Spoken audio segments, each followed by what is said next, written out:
Are you trying to improve your credit score? Is your credit score just a dark hole that you have no idea how it's made up? And are you trying to figure out what you can do to improve your credit score? Well, that's what we're going to break down in this video. And make sure you stick around to the end of the video where I'm going to reveal how you can increase your credit score on average by 13 points just with a few clicks. Whether you're new to the credit score game or not, I'm going to break down some information in this video that's going to be helpful for everyone on the spectrum. I have spent years working on my credit and seeing how different things affect it. So I'm going to break down the known factors to your credit score as well as some of the less known factors. But first, if you're new to credit scores, you're probably wondering, what is a credit score? Why do you need a credit score? And how is it going to affect you in your life? Essentially, what a credit score is just a number between 300 and 850 that indicates to lenders the credit worthiness of you as a borrower. So the higher the number, the better chance that you're going to pay back the money that the lender may lend you. There are a lot of factors that credit companies take into account for your credit score. There are some that are much more important than others. Before we start breaking down everything about a credit score, I'm going to give you a little bit of background on credit scores, the history, and why they're important. So like I mentioned, the average credit score is usually between 300 and 850. The average credit score in America in 2020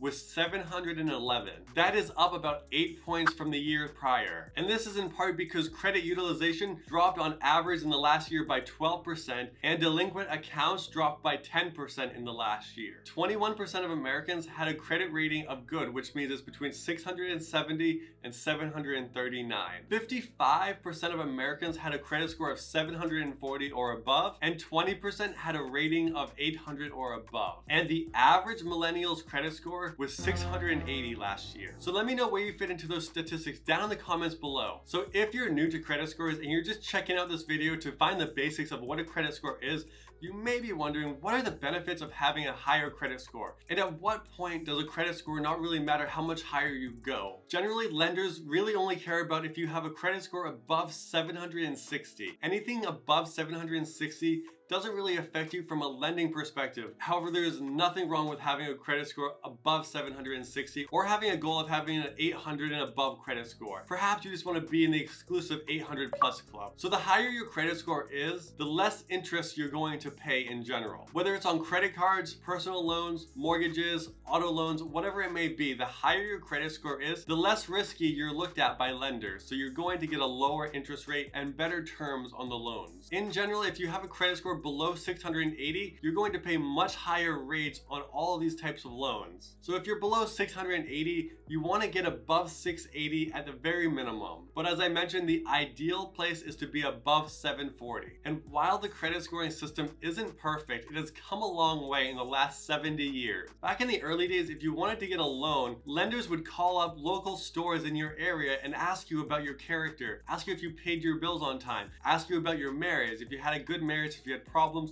or anything like that. And that's how they based on how they would lend you money. Your credit score was very much based on your character. And that had a lot of flaws, obviously. For example, if a banker didn't like you personally, then they could just deny you a loan whether or not you had a good credit standing or not. And so because of those flaws, by 1956, Bill Fair and Earl Isaac created a credit scoring system that was less about your character and gave you a number based on credit factors. And this system has become what we know today as FICO. And so that's where we are today with the credit scoring system. So now you may be thinking, oh, well, nobody's gonna ask me about my marriage or anything like that today for my credit score. So how exactly is your credit score calculated today? So today there are 5 factors that make up your credit score. The first and the largest factor is your payment history. This makes up 35% of your credit score. The second largest factor is the amounts owed on your open debts. This makes up 30% of your score. The next factor is the length of your credit history. This makes up only 15% of your score. And then the fourth factor is the amount of new credit you've opened. This makes up 10% of your score and looks at accounts opened in the last 18 months. And this includes hard inquiries on your credit. And the final 10% of your credit score is determined by the credit mix. So do you have multiple kinds of loans like personal loan, credit card, auto loan, mortgages? They generally want to see that you have accounts in all of these areas so they know that you're going to pay back all these different types of loans. So now that you know what makes up your credit score, let's talk about how you can improve your credit score. So as we mentioned, the biggest factor of your credit score is payment history. So obviously, in order to keep your credit score good or to improve it, you want to make sure you're paying all of your bills on time. You're never 30 days or more late on a bill. And generally, creditors will give you a 30-day grace period from the time that your due date is before they report a late payment on your account. However, you want to pay your bills on time. Just one missed payment can tank your credit score. And that's why for me personally,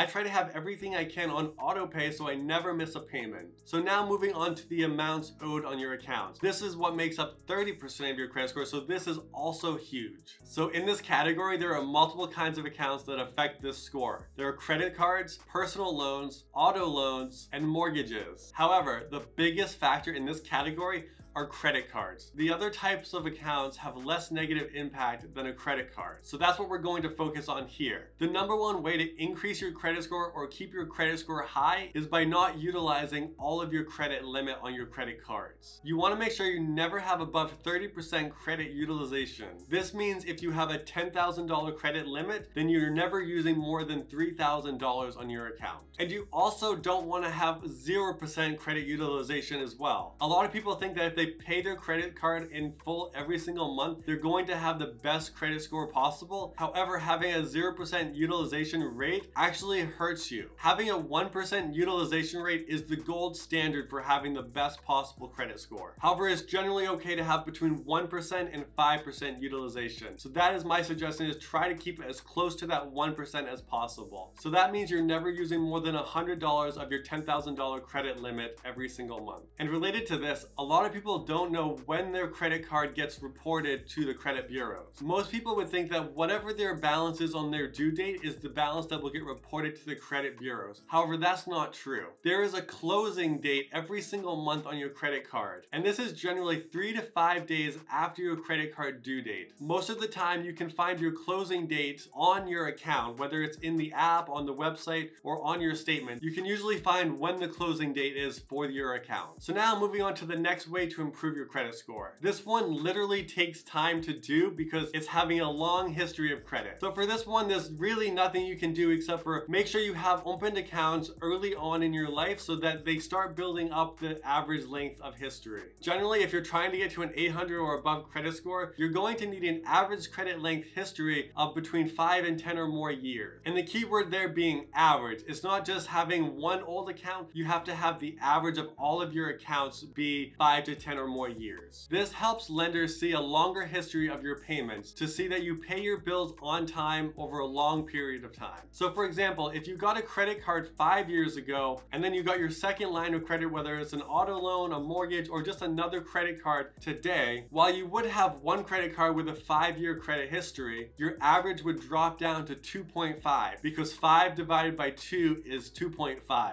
Quick math. And this is why getting a credit card when you're young can be very important for starting out your credit history. And so on the flip side of opening new accounts, you also want to avoid closing old accounts if you're able to. Obviously, if you have a personal loan or an auto loan, eventually those are going to be paid off and be closed. But if you have old credit cards or anything like that, then you want to keep them open and active in good standing as long as possible. So make sure to keep the credit lords happy by using these credit cards so they don't close them on you. So the final way to have a good credit score and improve your credit score is to keep tabs on your credit score. Make sure you're monitoring your credit score at least every single month so that you can catch any possible errors that might be reported to your account. This could be through identity fraud or just other kinds of errors that could sometimes be reported to your account. I personally use multiple resources to keep track of my credit score. I use my FICO, Credit Karma, Wallet Hub, all to keep track of what my credit score is, as well as getting alerts from these different companies when there's a change to my credit score. So anytime a new hard inquiry is put on my account, I get like 17 different messages through email, through text, through app notifications. So if anyone was trying to steal my identity or open an account in my name, I would know about it immediately. And since you made it this far in the video,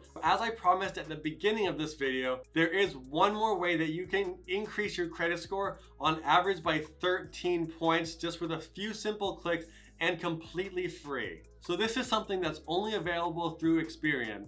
This is called Experian Boost. This allows you to take your regular bills that aren't generally reported to the credit bureaus and add that history onto your credit report, helping you increase your credit by adding payment history, accounts paid on time, and these other factors that credit reports really care about. And this will only affect your Experian credit score. It won't affect the other TransUnion or Equifax credit scores, so keep that in mind. However, a lot of lenders do use Experian for a credit score, so this can be very beneficial for getting a lower rate, especially if your credit score right now is just on the edge of being good or very good. So this allows you to add your monthly bills such as utilities, Netflix, and even your cell phone bill, and they will not report any negative missed payments. It will only have a positive impact on your credit score. And this is completely free. You can go to the Experian website, sign up, and just link your bank accounts or utility accounts, and they will automatically be added every single month to your credit report. As soon as you sign up and link your accounts, it will have an immediate effect on your credit score. On average, people see their credit score rise by 13 points. However, in my case, it only rose by 3 or 4 points, but this is going to be very different depending on your credit situation. So I definitely recommend you try this out and see how it helps you.